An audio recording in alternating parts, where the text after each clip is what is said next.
MLB Network reporter Jon Morosi says the Giants are a legitimate possibility to be the team that signs Aaron Judge. We'll get into what he said next. You are Locked On Giants, your daily San Francisco Giants podcast. Part of the Locked On Podcast Network, your team every day.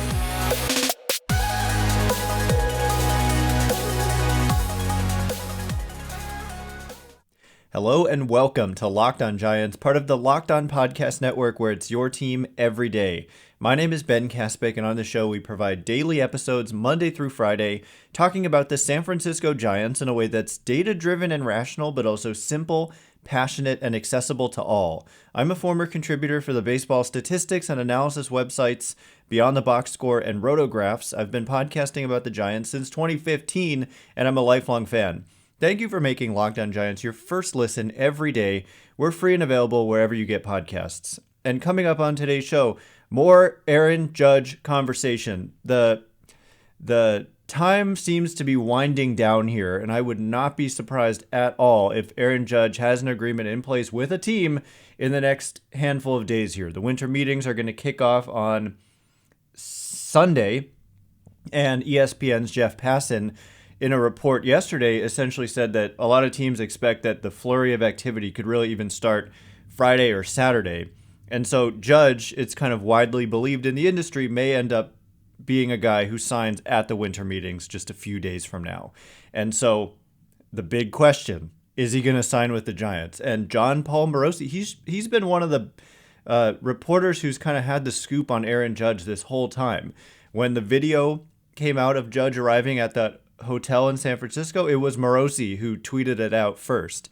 And when it was said that the Giants were going to make an offer to Aaron Judge, it was Morosi who said that. I mean, that's not all that surprising. Of course they would make an offer, but he's been on top of it. So I don't know who his connection is there, but there's a couple of things to say here. Number one, I heard Rich Aurilia being interviewed on KNBR. Rich Aurilia was Aaron Judge's favorite player growing up, and Aurilia said that he actually texted with Jon Morosi after Aurilia appeared on MLB Network, and Aurilia was just kind of asking Morosi, like, what's your feel on this situation?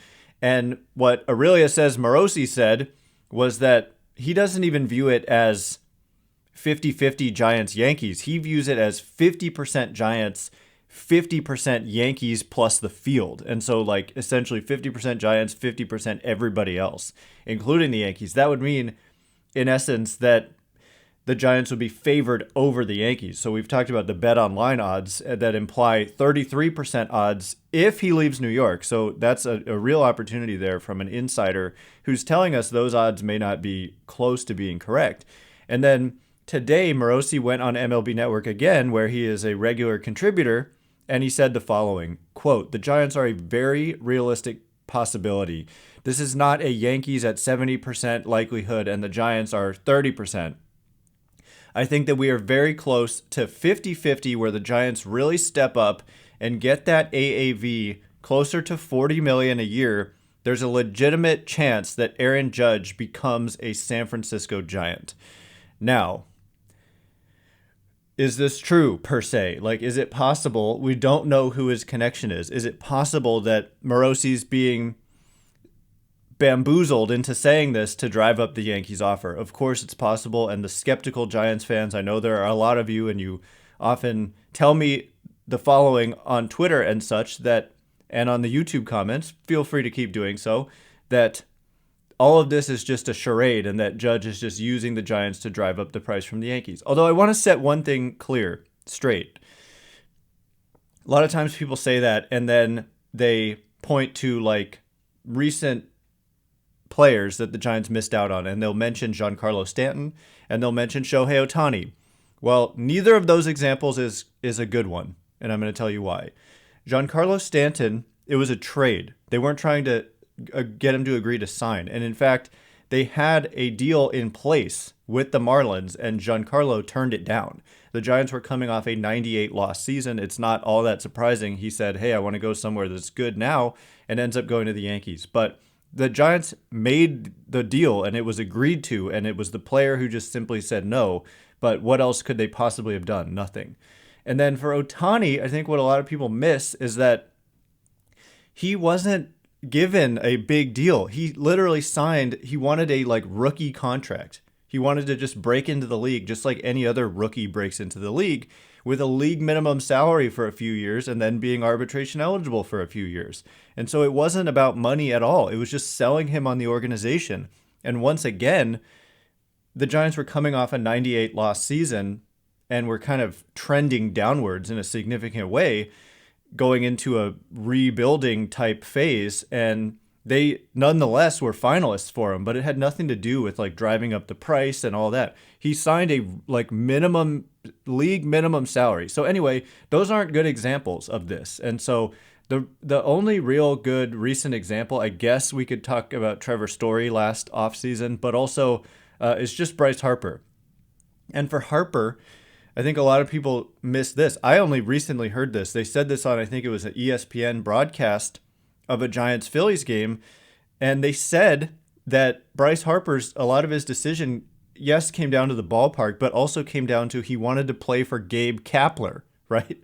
And so I've seen some people kind of floating around the idea that Kapler is like a hindrance to their desire to sign these players, but this was a legitimate report that Harper partially chose the Phillies when Kapler was the manager because he wanted to play for what he deemed a really good players manager in Gabe Kapler.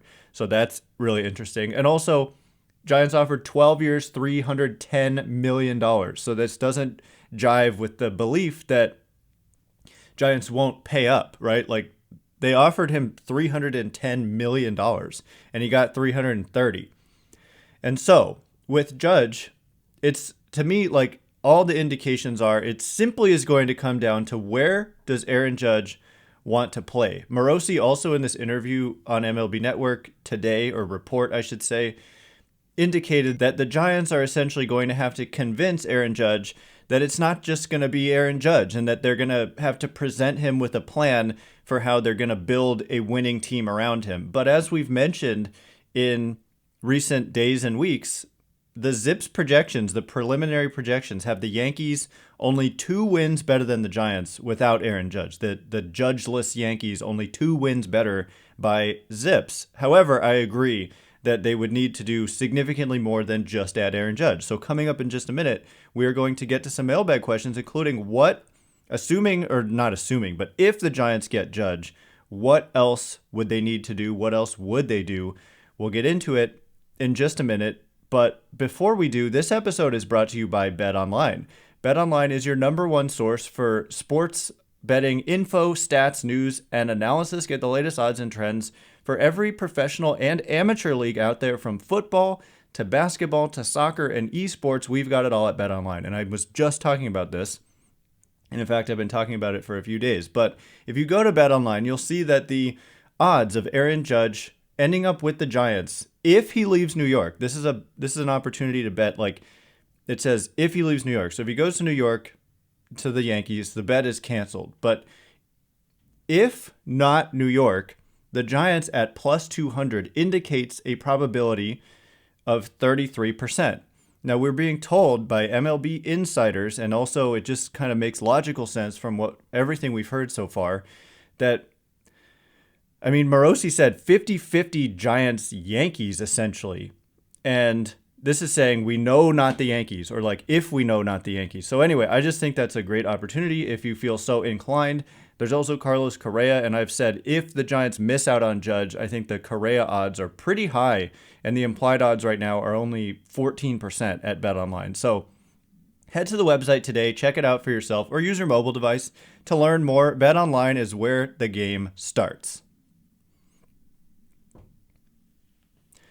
All right, as promised, we are going to get to some mailbag questions, including one that completely pertains to what we were just talking about a second ago. Thanks again, by the way, for making Locked On Giants your first listen today. For your second listen today, check out Locked On Sports Today. From the games that matter the most to the biggest stories in sports, hopefully me talking about Aaron Judge in a couple days here, go beyond the scoreboard and behind the scenes with the local experts and insights only Locked On can provide. Locked On Sports Today available on this app, YouTube, and wherever you get your podcasts. So yes, fittingly enough, the first question that I wanted to get to, didn't even totally mean to tie it in like this, but here we go. Judge2SF says, what help could the Giants get if we sign Judge? And Kenneth relatedly says, do you think it's possible for the Giants to get 2 elite position players and an elite pitcher from free agency like Judge, Correa, and Rodon? So this is the $1 million question, or $300 million question, or $200 million question if we're talking about maybe the Giants' payroll in 2023. So there's so much that goes into answering this question, but just like simply put, the Giants' estimated payroll right now, including arbitration estimates and including pre-arbitration estimates, so essentially projecting their entire roster, which, you know, some of these websites, I don't even know how to pronounce it, Spotrac, I don't like them. And people look at that and just say, this is their payroll, but it's not factoring in all the right factors here. And Roster Resource on Fangraphs does a better job, in my opinion, of projecting payrolls, because they're estimating pre-arbitration salaries, which, you know, each player's owed roughly $1 million who's pre-arbitration eligible, and it adds up if you've got a bunch of pre-arbitration players. So with those estimates, projecting their 26-man roster right now, they've got the Giants at about, $133 million. And so if you add Aaron Judge to that, you'd be sitting at about $168 million. You'd take away one pre-arbitration player probably, or maybe he would bump somebody who's arbitration eligible off, but that would put them at about 168. And where they've been the last few years is around $165 million. But there's no real solid reason why they should be at that level. They should be able to push past it. But say they also added Carlos Correa, they'd be sitting at about $200 million. Now, you mentioned Rodon as well. And if they were to add Carlos Rodon, and by the way, I'm estimating for Judge $36 million a year here. So it might, like Morosi said, get pushed up to closer to 40, and then you add some to this. But these are rough estimates. And for Rodon, the estimate is $26 million a year. And for Correa, the estimate I have here is $32 million a year. So let's just say they added Judge, Correa, and Rodon at those predicted contracts roughly. They'd be at about $125 million. And so could they do that? Of course they could. Like, they wouldn't go broke, and become bankrupt. They would be able to do it. And part of the equation for me is this MLB Advanced Media, BAM Tech or whatever. They sold part of their remaining, I don't know how to exactly phrase it, but they sold part of the company to Disney, the rest of it, because Disney has kind of bought that company. And they sold it just now, the rest of that company, for $900 million, like just the other day that was announced. And what that means is that each of the 30 teams is getting, that's $30 million a year, right? 900 million divided by 30 is $30 million each team is going to receive from this. And so that essentially pays, Aaron Judge's salary almost, at least 3/4 of it, in year one alone. And so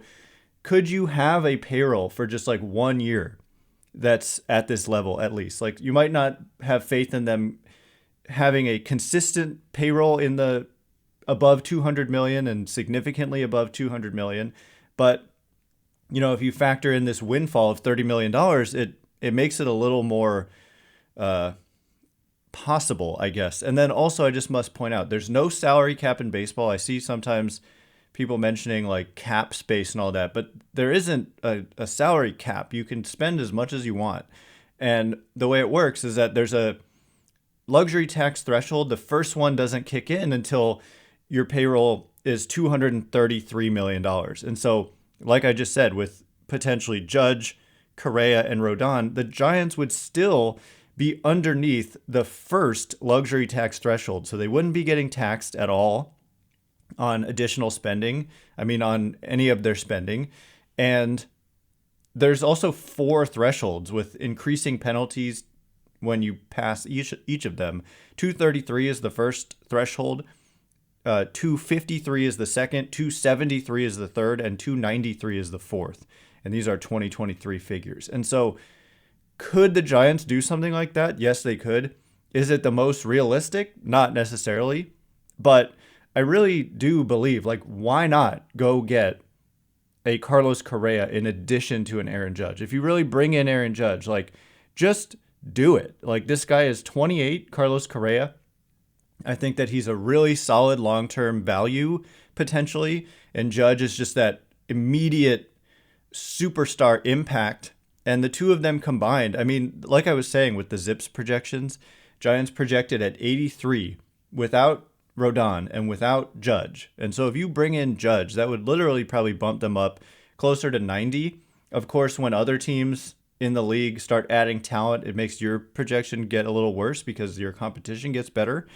But, you know, so let's say you add Judge and you're closer to 90 then, and then the Dodgers add somebody impactful, and then you go down a couple wins or 1.5 or something. But you just keep adding, and they have said they want to be a slam dunk playoff team. And they also have said they want to add a frontline arm. Not one of the questions we're going to get to later is like these kind of bargain bin arms the Giants could target. But I really think that they've made it clear that they're going to target frontline type arms, whether it's in free agency or possibly a trade. In my opinion, free agency is better because you don't have to give up talent. You just sign them for money. And as a fan, that should always be the preference because it's not our money, but the prospects do hurt potentially the long-term future of the team. And so what other help could the Giants get? There's still the shortstop class. There's center fielders. There's Nimmo in free agency. There's Cody Bellinger. There's Kevin Kiermaier. There's trades with a team like the D-backs who have Alek Thomas to potentially move. They have Jake McCarthy to potentially move, and I like both of those guys quite a bit. There's potentially upgrading the catcher position. I know somewhat controversial with Joey Bart, but strikeout rate was about 40%, one of the highest in the league. If you're going to be like a really real playoff team, you might consider a little less instability at that position. But speaking of prospects and not necessarily wanting to deal them, the Giants have some good ones on their hands potentially. And there's another question we're going to get to in just a minute. How old is Judge going to be when the prospects potentially finally start to arrive and make an impact? And does it kind of make a Judge deal make more sense or less sense based on the timeline of the prospects? We'll get to that question in just a minute. But before we do, all right, as promised, more questions and answers. The next one coming from BC, who says, how old will Judge be when our prospects finally start to come up and make a difference? I want Judge next year. I don't know that I'll want him in 4 years. So this is a good question because I think it's really relevant. If the Giants farm system was kind of in the state it was in 4 years ago, and the Giants were targeting Judge, and it really felt like it's going to be a while for these guys to show up, it would maybe be less of a fit than it is now. It's always a fit to add a player like Judge, at least in the short term. I get if they were like bad now and didn't figure to get good for like 4 years, I can see how it wouldn't make sense because the timeline wouldn't be right. You get the impact from Judge when the rest of your team maybe not so good, and then maybe you get good, and then Judge is in steep decline by that point. But no, I think that the prospects have a chance to start making an impact in 2023. Kyle Harrison is probably, assuming health, which you can never assume for pitchers, unfortunately, but if healthy, Kyle Harrison has a chance to join the Major League team in 2023 early, potentially, and make an impact and be a really good starting pitcher. There's also Casey Schmidt, ended the year in AAA, and then and I think that he has a chance to be a quality Major League player, really, really good defensively, can play third. They've got some kind of third base options right now. One of the questions we're going to get to in a minute is about third base, but those guys aren't necessarily great with the glove. And so then if Schmidt hits in AAA, I think he could get a chance at the Major League level and be perhaps impact defender. And can he hit? If he can hit, then he has a chance to be a quality player for the Giants. And Marco Luciano and Luis Matos are further away, but if they can stay healthy, Matos had a down year by his standards, and Luciano had a year kind of ravaged by injuries. And I think they're likely to start the year in Double-A together. And if they have a good year and if they can stay healthy, it's not impossible to imagine that they could have a cameo in September as September call-ups, one of them or both of them, hopefully.